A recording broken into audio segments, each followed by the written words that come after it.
With us this evening, we also have Representative Chris Broadwater, a legislator who also sits on the House Education Committee.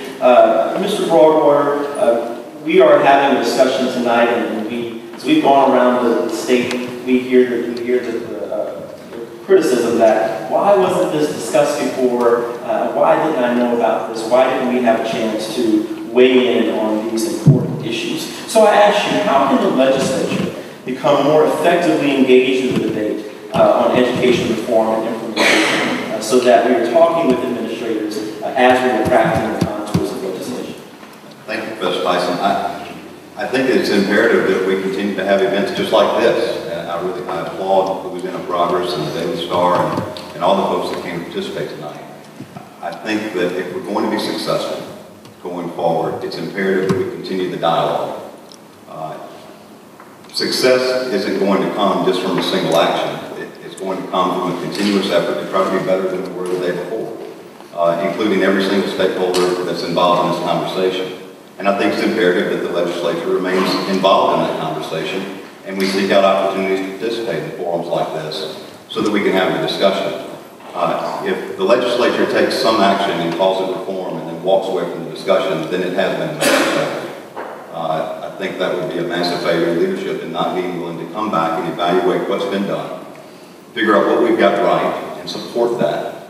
Things that we've gotten wrong, have the courage to admit we got those wrong and fix them. And that's only going to happen by continued dialogue from people with very strong, passionate views, differing views. But I think we also need to see that as a positive. Tonight's a great example of that, in that we have this many people on a Tuesday night who came to talk about the future of education in Tangipahoa Parish. That's a very positive for our community, and we ought to recognize that.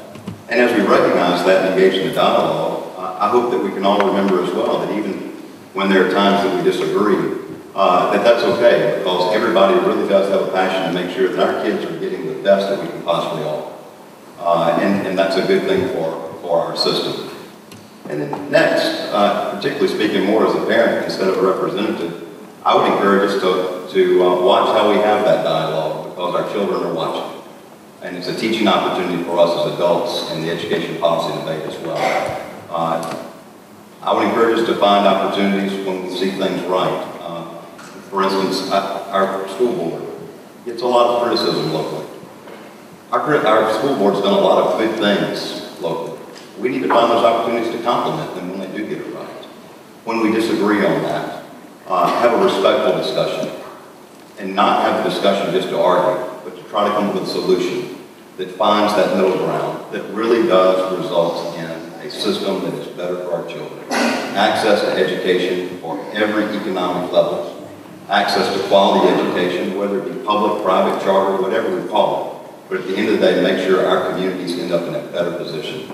So it's imperative that we continue the dialogue, and I really appreciate the opportunity to participate in this, and hope we'll do it again next year, and the year after that, and the year after that, and anytime you have an invitation, I'm glad to be here and be part of the panel so we can continue that dialogue. Thank you.